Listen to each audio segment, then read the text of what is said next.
Hello, hello. How is everybody doing? There's Rowena. I was actually on her cat tree with the computer trying to get everything up and running. How is everybody today? Oh, she's going to jump over? I don't know. She might. She might not. I have no clue what's happening here. I hope there are people here. Feel like my big old charm bracelet? That is going to be part of my newest book signing setup that I have not gotten all together yet, but it's for my new book signing setup for this year. Is everybody here? Oh, I could see the beam coming down. The beam of light. I should probably see, this is what drives me crazy, y'all. Wonder if I could do it in the dark. Maybe it's better in the dark. Dancing in the dark. How is everybody doing today? It has been a hot minute since we have been live on here. I've got so much going on, you guys, that I am so happy to be here. So let's go over here so y'all can kind of see my fun big old, that's a big old charm bracelet. Oh, there's people here. Hello, Dwayne. Dwayne, congratulations on your grandson. I saw where you said that you went to visit your grandson. Congratulations. I love that. Hi, Jane Deeds. How are you today? Hi, Tammy. Hey, Angie. And hello to Miss Rowena. Hello, Ashley. Hey, Kristen. Next week, I'll be thinking of you. Hello, Candy. I miss your lifetime. I'm sorry I missed your lifetime. This is live. You didn't miss nothing. You're right here. Hey, Kim. Hey, girl. Kim is our Reader of the Week. If you want to participate in being Reader of the Week, then send me a photo of you holding up any Tanya Kappas book. Hello, Angie. Hey, Barbara. Hi, Tammy. Hello to Ro. Jane says it's cold and rainy there. It is raining here this afternoon, but it's not really cold. It's in the 60s, so I'll take it. I'm glad to see you, Tammy. How is Bobby doing? I switched over to Facebook. I thought so. I was like, wait, wasn't she just on YouTube? It's Friday. Oh, the 8th. That's right. The 10th is my birthday, y'all. My birthday weekend is coming up. So we are celebrating on Sunday with family. So that should be fun. So anyways, we are here tonight to answer our weekly reader question and do a little chat. So if you're here, then say hello. If you have a question, I did not post ask me a question comment. So if you have a question that you're begging me to answer, throw it in the chat. So I don't know if y'all got your newsletter today, but I joked about how Eddie has fired me because I bought all those large print books. You guys, that is hundreds of large print books.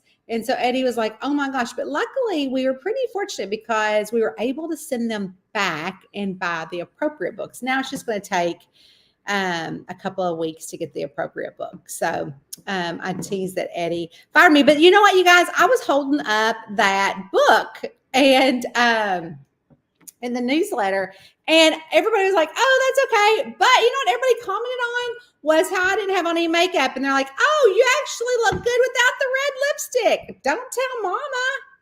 Don't tell mama. I was like, I don't know. I don't know if I could walk around with no lipstick on.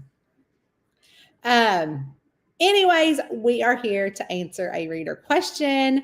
If you are just joining us, I am so glad that you are here. Our reader question is from Jenny Cornell. Jenny said, do you do trade or self-pub at this point? Seems like you don't need help. So that's interesting question, Jenny, from a reader. So interesting because my hair is kind of getting in my way. So what she's asking is if I am traditionally published by when I first started, there were like 10 big publishers, and now they have all gone down to like 5. And so she's been like HarperCollins, Source Books, different, I don't even know, is Berkeley still around? I don't even know if they are they still under Berkeley or are they under like somebody bigger? But anyways, and so what that means is, they that's traditional publishing, and then we have our independent publishing company called Tanya Kappas Books, which Eddie and I run, which does all of my books. So what happened is that she is asking if I do traditional publishing or self-publishing. At this point, it seems like you don't need the help. So we'll go with the first question, and then we'll clarify the seems like you don't need your help part. So Jenny, I will always be with HarperCollins with the Ghostly Southern Mystery Series, as well as with Random House for the Mamie Bell series, because they actually have, Random House owns the Mamie Bell series. Like, I'll never be able to write in that series again. So that is, kind of bad. And that's, another reason why I don't write in that series again, because it was just that they, to me, did not do the marketing right. And so I just refused to be part of that. So then we have our HarperCollins. Ooh, did y'all see that? The ghost would.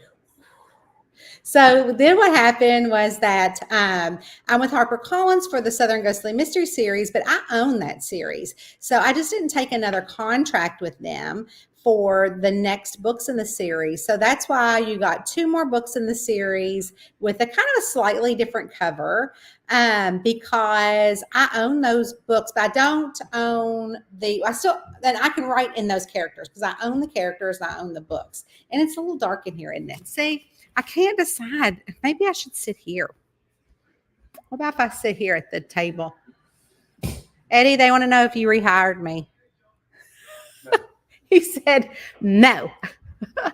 So anyways, so what happened is that, oh, that's much better light. I can see. Am I bothering you, Eddie? He's like, because he's watching MASH, whatever. Here, I'll put it on top of the pillow so I don't have to hold it, because then I have to hold it like this. So it's kind of like, here, we'll put it like that.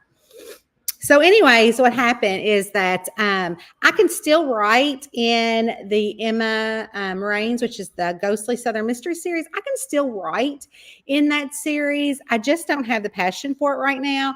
And to me, when you don't have the passion for the series, then it translates on the page. So I'm not saying I'll never, ever write an Emma Raines book again and then just go like hog wild and write like 4 or 5 of them, because I can do that as a self-publisher. And since I will never own the first 7 books outright, like HarperCollins has it for life. It's called a life, like 70 years plus. So eventually my kids can get the rights back, probably, or my grandkids eventually, if we have some. I don't even know if I ever have grandkids. But anyways, the point of the matter is that's with traditional publishing. And so when she's asking, like, seems like you don't need help. So you might see how some mystery authors go to like cozy cons with their publisher. So those authors, and I don't know their contract, but a standard contract is making about 8% of the book sales in print books. And I don't get down with that.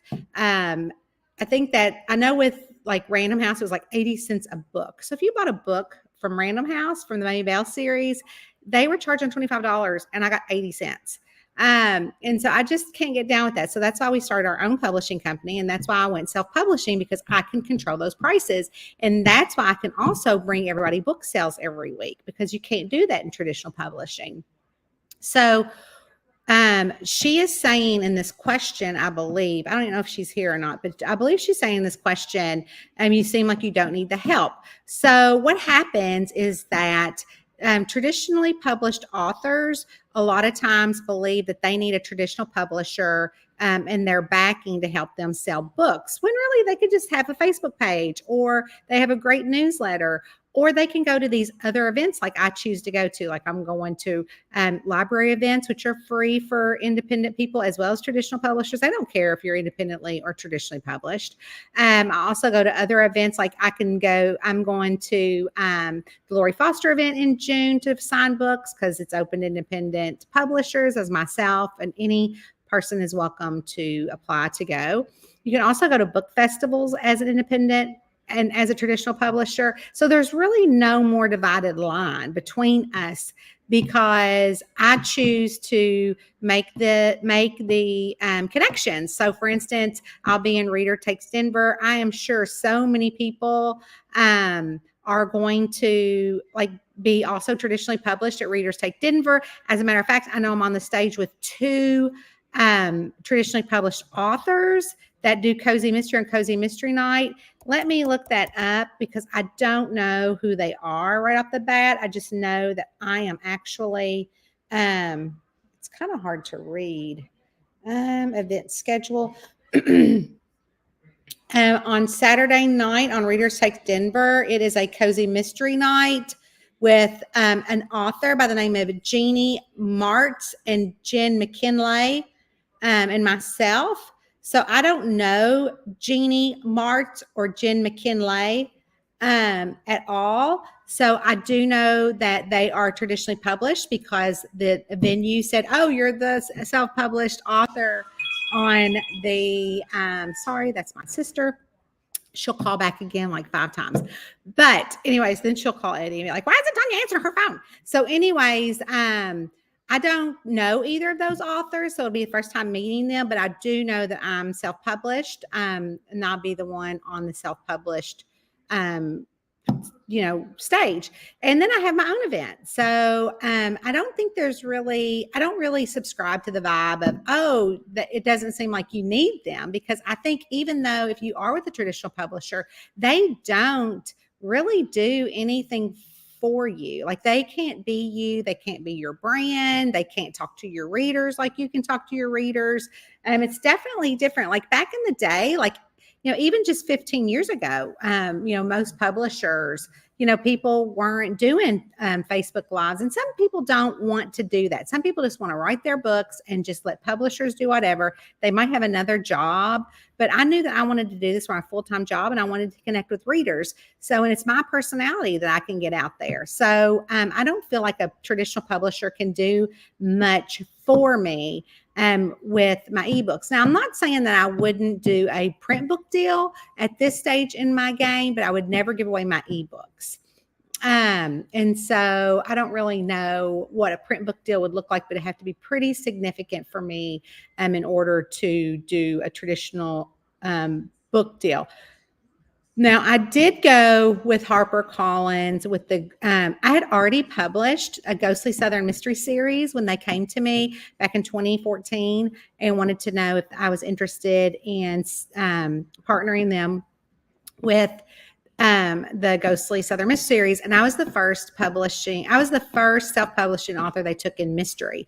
And so it was kind of like a trial run to see how publishers would do. And now you're seeing it more and more where traditionally published authors are buying the rights for independently published series.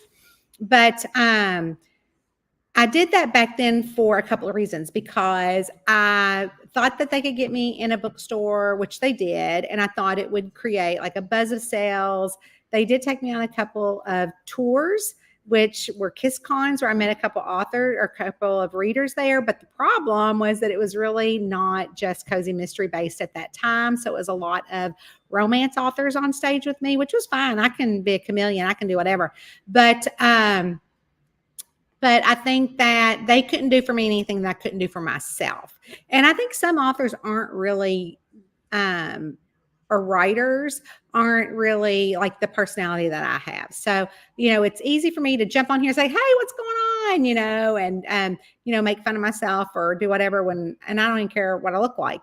But so, it's a thing that other people aren't comfortable with that. And I understand that. And so really going traditionally published or self-published isn't really right or wrong either way. And I don't need their help, but I'll take as many readers as I can get. So on the other hand, do they offer me anything else I can't do for myself? So it just depends on what you're looking for. But for me, being in community is more important than selling the books. And that's how I started my business. That's how my purpose is helping readers escape. So it was never something that I looked at, because I was a therapist and I loved it. So I also was like, well, I'm going to make this a career because I enjoyed that as well. So I guess that I hope that answers your question, Jenny, because it's really, just really geared towards what the writer wants for their career. And so for me, I know that I like to be in control of my career. I like to have control of what my book covers look like. I like to have control over what books I put on sale. I like to have control when I publish books. I like to have control when I put out my newsletter. Like even the thriller publisher, Severin, they publish their authors' newsletters. And then if the author was to leave the publisher, they don't even get the newsletter list. I think that's so sad. And so I'm like, oh my gosh, all that work for what? Rebuilding your career again. So I think it's also in your contracts, how you do contracts. So for me, most publishers only, like for Tantor Media, who has I booked a deal with them, for my audiobooks for the camper series. So they give me a royalty check twice a year, and that's it. Some publishers do quarterly, but HarperCollins pays me monthly because that's exactly the deal that I inked back in 2014, which was kind of unheard of. But since I had been self-publishing and get paid monthly by Amazon and other retailers every month, that's what I had told them that I wanted. So that was kind of nice. So I guess, again, it's just really, as a writer, what you're looking for in your career, whether you want traditionally or self-published. But at this point, I don't even know if readers really know. I mean, even back then, I don't think a reader even cared if I was self-published. And I never would say, I'm self-published. But I really don't think readers cared. They just want a good book. They just want a good mystery. They just want a good book. And I think when you write a good book and you have it out there and you do a little social media, that it's going to help you sell books. Or create a following. And so, but for me, I want more than a following. I want a community, and I want to meet the reader where they're at right then and there. So if they're here, I'm going to be here on YouTube, on Facebook. If they're on Instagram, I'm going to be on Instagram. And then if they want to join me on Patreon, where I'm the most accessible, then I'm going to be on Patreon. And if they just want to be on the newsletter, then I'll just do the newsletter. And some people don't even want to be on any of it. They just want to read the books, and that's okay too. So I think in today's day and age, it doesn't really matter. So I'm sorry if I didn't answer that to a T, but I just definitely think for me that it's more important to be with readers in community, because that's how I felt when I was a reader, and I wanted readers to feel that way also about me. And I hope that I give them that. So I hope I answered that, Jenny. But right now I am looking at Daddy, which is that plant right there. I got it at Daddy's funeral, and it's a little peaked. So we're going to walk over here and get it, and I'm going to water it while I'm talking to y'all. So let's pick up Daddy. Come on, Daddy. Oh, that's what I call it. So anyways, we're going to water Daddy. I know Mom's like, what? I got to water Daddy. She's like, oh my gosh. Anyways. So I can't see the comments right now because I'm carrying Daddy. So let's put him in the sink. Do y'all ever just throw your plants in the sink like this? I do. And I'm going to turn on the water. We're going to water Daddy. So, see, and this is the problem. I just don't have no couth about me. Ain't that right? I just ain't got no couth. And now we're going to go into the office. We're going to go in my office. And here is USA Today bestsellers list. I made it a couple times. Here are some awards that I got. Here is a note from the producers for A Camper and Criminals Cozy Mystery. So sweet. They sent me a sweet note saying they're super excited. These are a couple of indie book awards that I have won. Oh, see daisies. And my goodness, I'm not doing so good here. We're going to shut that down, right? So I have a bunch of awards in here that I like to keep. So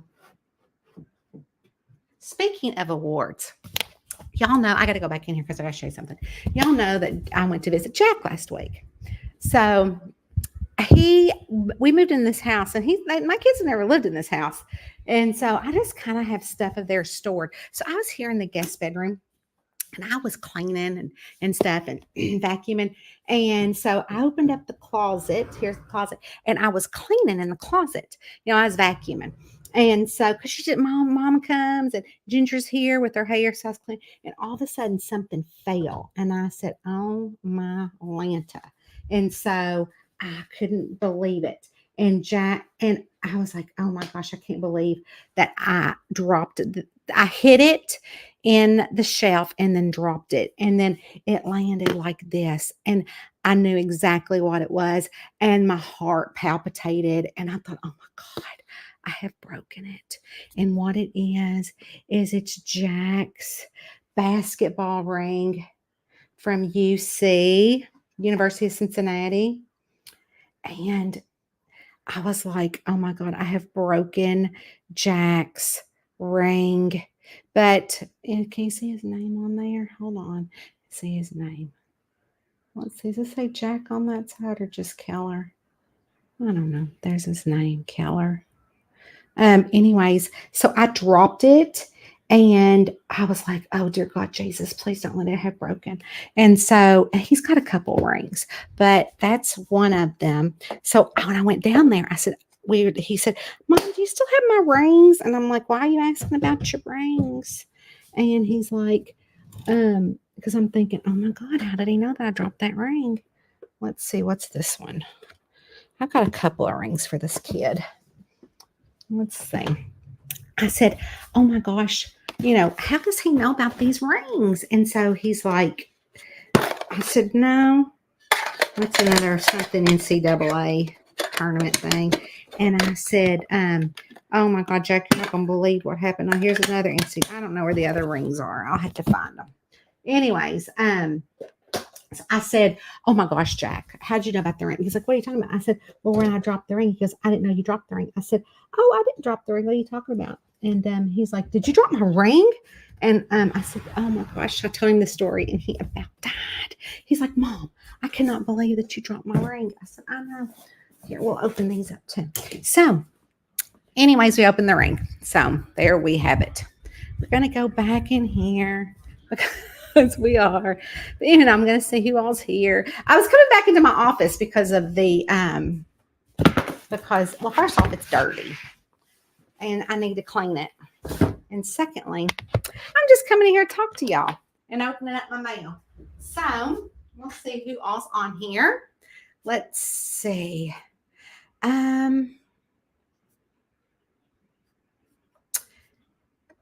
Let's see. It's so funny that you did it twice. Oh, you mean ordered? Oh, I did do it twice. Look, I got some right here. I did it on Thanksgiving Treachery. And it says large print. And I'm telling you, look how big the books are. The books are so big. See? So I couldn't send those books. They don't match the other books that I send out. And I can just imagine the mail I would get. What happened to the books? But anyways, so yeah. Hey, Carrie, how are you? Has Eddie hired you back yet? I told you. He said no. Kristen has a question. So, what do you decide on when writing a new book? The way the murder happens, characters plot. I'm just wondering. Oh, I love that. Let's see what's in this box. I think I know. So this is a present I bought myself, which I guess that's probably what's in there too, because it says fragile on it. Oh, it is. So every year, y'all know, I get my kids made these Easter eggs with the little scene in them. And so one year I didn't, and you would have, I mean, when they graduated from college, they were all out of the house, and they're like, the next year I didn't get them Easter eggs like this. I mean, I still got them a little Easter basket, but I didn't get them the Easter eggs made.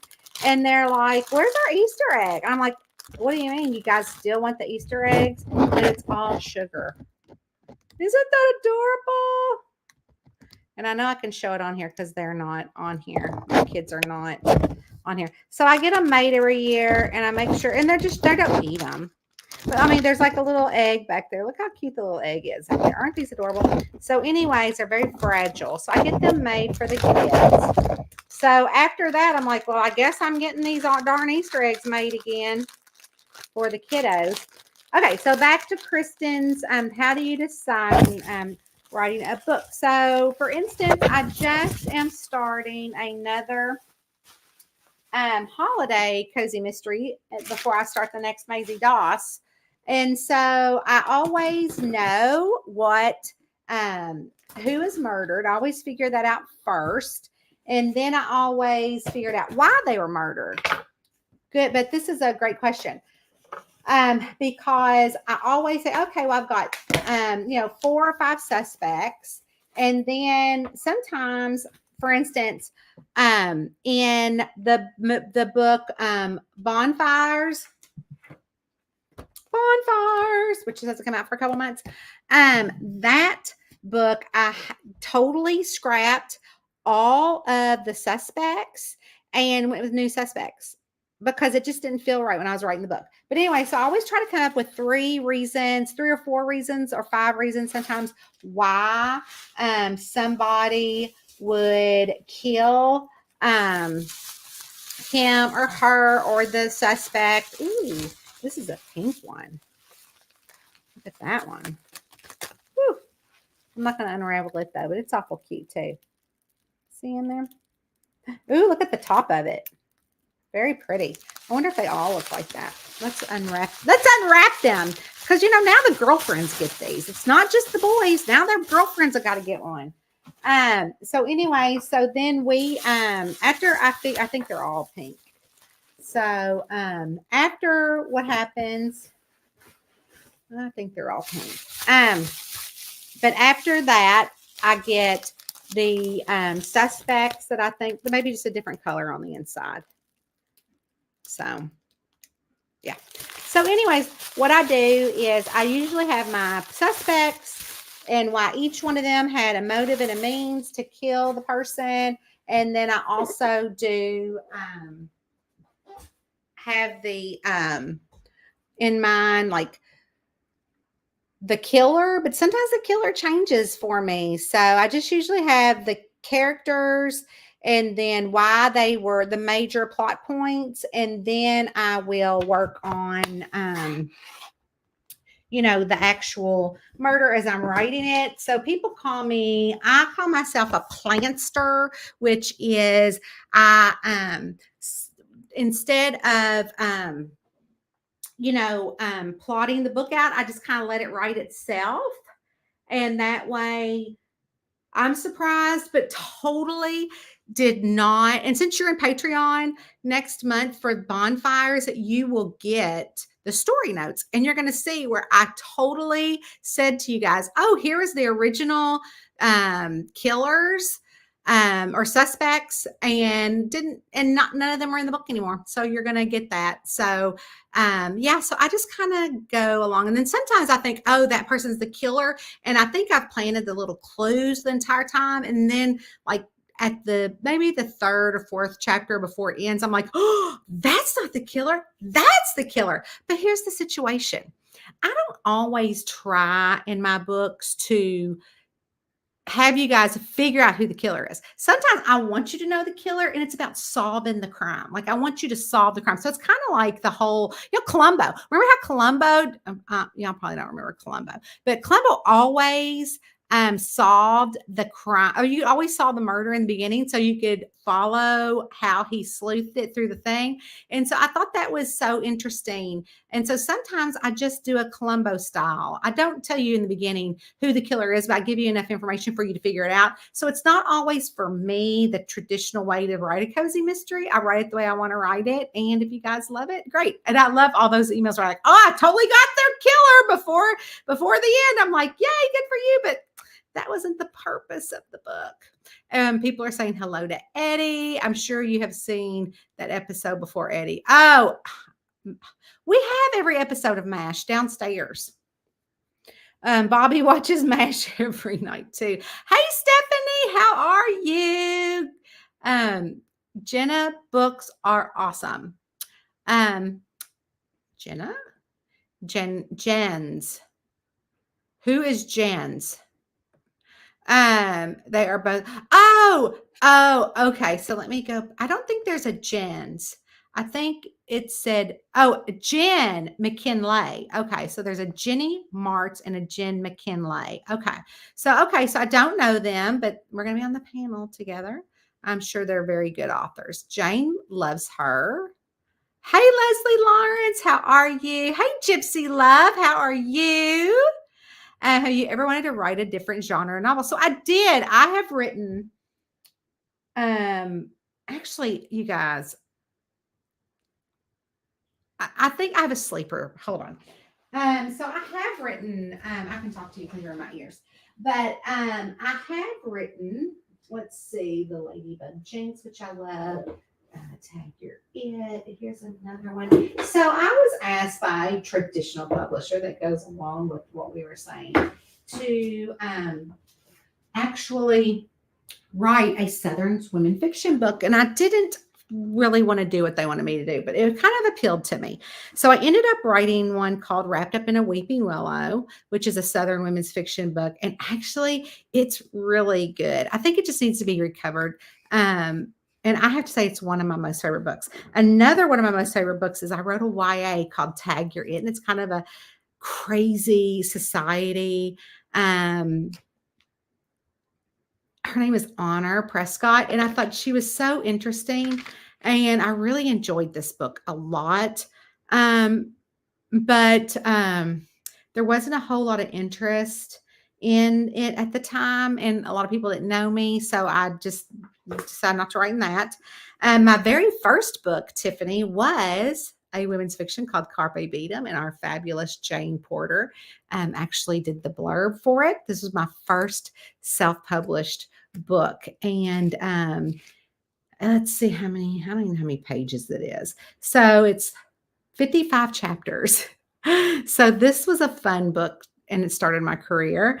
And then I also write another series called the Bluegrass Romance series. And it started off with called Grooming Mr. Right. And she was a dog groomer. It was I wrote sweet romance. And then another one called The Ladybug Jinx. There's 3 in this story. It's called The Granbury Falls. And it's all about it was true women's fiction, not even romance. So all of those. So I did not truly, I just really found my niche in cozy mystery. And I also, in my new fake genre called hard-boiled cozy mystery. Hi, Regina. How are you? Hello, April. I am good. How are you tonight? Hello from West Virginia. That's why we love you. I don't know, but I love you. Hey, Charlene. You definitely have a community. I do, and I love my community, and that's really all I care about when we are here. Hello, Denise. How are you? You're just down to earth. Well, thank you. I hope so. I'm just like you guys. Ain't no different. I love that you're self-published. Your freedom you have with your readers are wonderful. We love the surprises. Thank you. Thank you. Thank you. That really means a lot to me. All my plants are right beside my fish tank. Water comes out of the tabletop water. The plants, no fertilizer needed. Right? I'm hearing you. Perfect. Perfect. Perfect. Oh my gosh. I say, oh my Lanta all the time. Did I say, oh my Lanta? I might have said it. I don't know. I say stuff all the time that just doesn't seem natural. Hello, Deborah Underwood. Those are gorgeous books. Thank you. Those are adorable. Those are adorable. I don't know what was adorable. The books I was just showing you. Tanya, I finally made it. Yay, Cindy. Welcome. We are so glad that you are here. Adorable. Oh, the Easter eggs are adorable. Yes, they are so cute. Hey, Lynn, how are you? On the other side of the river. I could probably spit and it can make it to your house. Hi, Michelle. Welcome. Love your bookshelf. Oh, thank you. This is a bed. This is my Murphy bed. So it's a bed. Isn't that fun? So my office, I moved my desk and over to the window. And then, so there's books of myself. And that's my standing desk. I roll that out. And every day I stand. And, there's also more. You can see more. That's I got Mystery Author of the Year award. I've got a lot of various awards hanging around here that I'm so proud of. But these are bookshelves on each side of a Murphy bed. So the bed flips down. It's already made up. So when company comes, they want to stay over. Bloop, you got a bed to sleep in. Hey girl, how are you? Sweet Danielle is my cousin. I love her. I hope you are well. Sissy, y'all know my cousin Sissy. This is her daughter, Danielle. I can't wait. Hey, darlies, how are you? April, how did you decide being an author was your calling? You're so brave to put yourself out there like that. Well, April, I was a teacher for many years. And then I also was a child therapist for many years and loved that so, so much. I ended up getting divorced and years ago, many, many years ago. I will be 53 this weekend. So it seems like a whole different lifetime ago. But I was divorced before Eddie is my second husband. And I was in getting my master's at the local university here called Northern Kentucky University. And honestly, I was going because I was doing it just to get to bad time.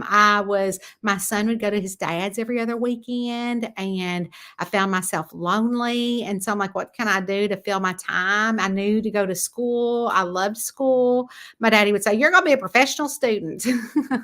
And so I went back and got my child therapy degree and I met this young girl in there and she said, I had said, oh, you should join our book club. Little should she realize I'd never read a book. I was in my 30s when this happened, my early 30s. I was like 33 and a single mom, and I just didn't have time to read. And even growing up, I didn't read that much. And I still have never read the classics. So when people talk about like classic books, I'm like, yeah, I don't even know what that is. And so I always joke, if it wasn't a wedding invitation or invitation to a party, I was not reading it. And so anyways, long story short, and most people here know this, is that I had joined her book club after many, many months and realized how books helped me escape. And so before I knew it, my son was home from his dad's and I was like, oh my gosh, I've been reading this book all day long. So really, I escaped into Jane Porter and became like a stalker of Jane Porter and then ended up becoming a friend. And not only that, but she also gave me my first blurb of my first book. So you can tell that I love community because I stalked this author. But anyways, and Jane actually ended up staying with me in Kentucky at one point. Now we've become very nice friends and I love her. But anyways, long story short is so books helped me escape when I was in my 30s. And so I was still in that book club many years later, married now with the 4 kids. And I went to the Walden's bookstore and I bought, no joke, like a stack of books and I brought them home because it was my day to host book club. And Eddie's like, oh my gosh, how much did you spend on books? And I'm like, what do you mean? Because we got a family of 6 to feed. How many books did you buy? And I'm like, I don't know, whatever, just get the kids and go. So he picked up the book and he started reading it. And he's like, Tanya, you could tell a story or you could write a book. So I said, I'm like, oh my gosh, are you joking me? I cannot write a book. And he's like, yes, you can. And you can tell a pretty good story. And so I shushed him and the boys out to have my book club. And my friends are sitting there, my book club, and we're talking, and I'm telling them some stories really about the person in this book, my Aunt Grace. And there's some really funny, real stories in this fictitious book. And they're laughing and they're like, oh my gosh, you should write a book about your Aunt Grace. And I said, oh my gosh, I cannot write a book. But you know what, April, it took just those two instances within a 2-hour, 3-hour period that said, oh, you should write a book. That the next day I was goofy enough to think I could do it. And I went to Walgreens and got me a spiral notebook that I have to this day. I have every single notebook I've ever written in. I didn't have a laptop. I didn't even have a good cell phone. This was before Apple. I had a BlackBerry, but I sat that night. Two of my kids played Pee Wee football, and you couldn't leave the football field in case they got hurt because they were little. And so, underneath an oak tree overlooking the Ohio River on the opposite side of where I live right now, the opposite end of Kentucky, I